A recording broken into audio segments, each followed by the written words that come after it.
My name is Kristen Welker. I'm a White House correspondent with NBC News. I've held this position since 2011, so 6 years.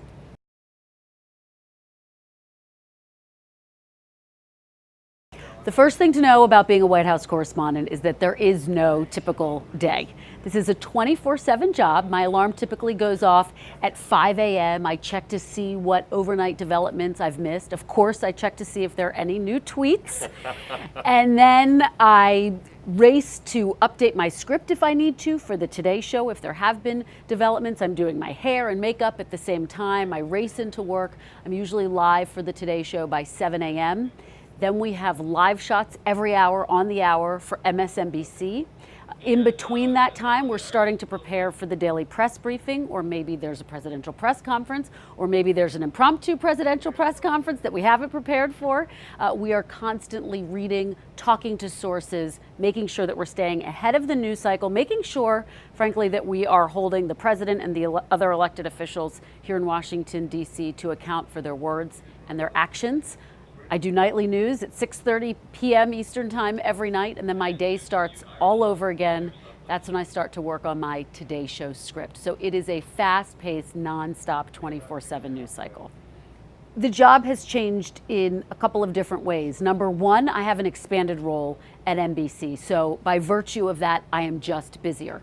But this president is incredibly busy. This is his first year in office still. He's trying to get a lot done legislatively. He's faced some roadblocks doing that. And then, of course, there are all of the outside forces at work. There's a Russia investigation. So that's like covering an entirely different beat. There's all of the action on Capitol Hill. And all of that makes for a news cycle that is, frankly, nonstop. It's safe to say that covering this president is the busiest I have ever been in my life. And when I talk to veterans of the White House, they say this is like nothing they've ever seen.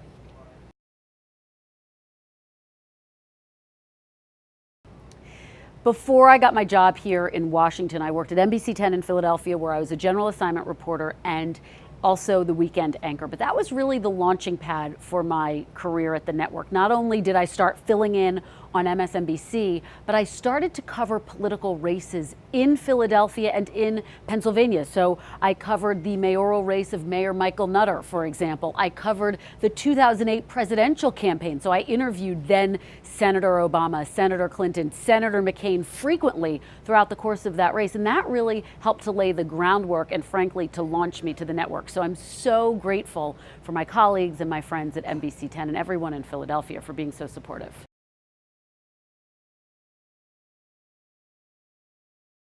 During my junior year at Harvard University, one of my closest friends told me about the Rotary Ambassadorial Scholarship Program. She had just earned one. She was so excited about it, and I thought it sounded like the greatest opportunity ever. So I didn't waste any time. I applied, and amazingly, I got it. It was one of the greatest thrills, one of the greatest honors, frankly, of my life.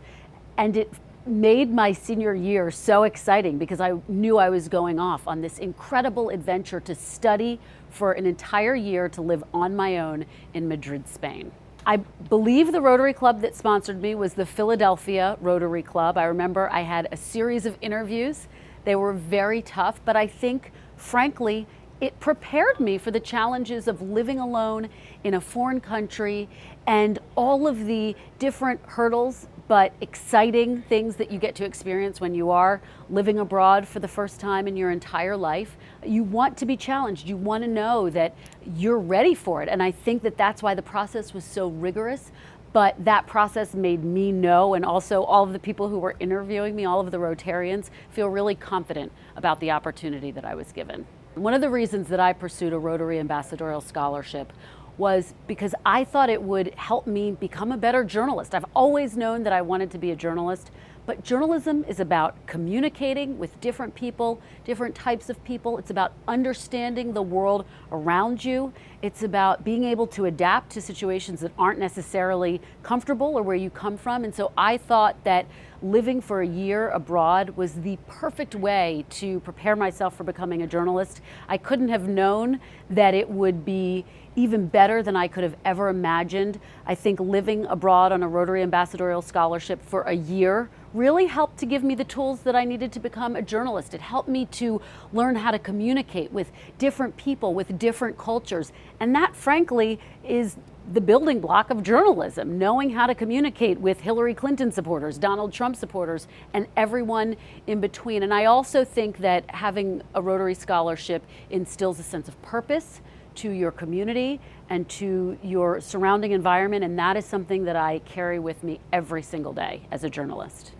I think the biggest surprise of my year abroad was how few moments I had of feeling homesick, how much I loved living in Madrid, Spain, how quickly I adapted to it, and the close friendships that I formed. I still keep in touch over the internet with one of my friends that I formed that year.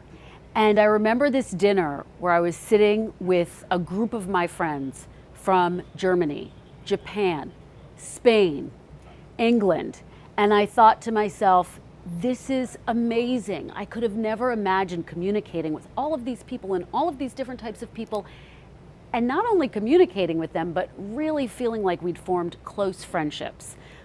It's an experience that I always look back on with a huge smile and so fondly, and one that I think impacts me every single day.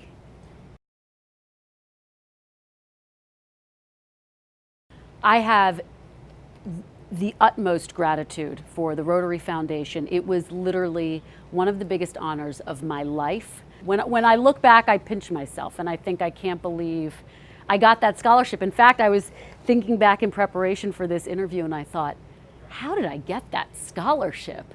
I remember how nervous I was and how tough the questions were, how much I prepared, and how much it meant to me back then. And thinking back on it now, all these years later, I still have such a sense of pride about having gotten that scholarship. So Kristen, we are so appreciative of your time. Like Lester Holt says at the end of every nightly news, we appreciate you taking the time. I'm appreciative. We are so appreciative of the time you took to do this. We know what your schedule is like, and it is frenetic. And to have you here with us on the night of this event. So I want to give you this pin. This pin says the Rotary Foundation of Rotary International. Thank you. This designates you as an alumni. Beautiful. Thank you. Because you're one of us. I absolutely am. Even though you're not a Rotarian, you're a Rotary Foundation alumnus, and you are a partner with us in our goal of world understanding and peace. And so thank you so much for being here and being with us. Thank you so much, and I'm so touched that you wanted me to be a part of this evening. I made a promise to myself once I got the scholarship so many years ago that I always wanted to be a part of Rotary.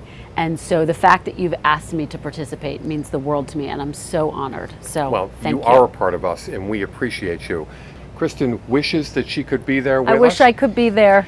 But we made it happen so that she could be here with you on this special night honoring the Rotary Foundation and 30 years of women in Rotary. 30 years of women in Rotary. Incredible. Congratulations, Rotary. So say hello to District Governor Dawn. Hi, District Governor Dawn. And say hello to District Governor Tom. And hi, District Governor Tom, and thank you for all of your work and all of your service. And there have been, we will be giving out awards later tonight, so congratulate all of the honorees who will be honored Congratulations to all of the honorees. Your work is making a difference in people's lives. So thank you. Thank you, Jeffrey. Thank you. I'm there in spirit, everyone.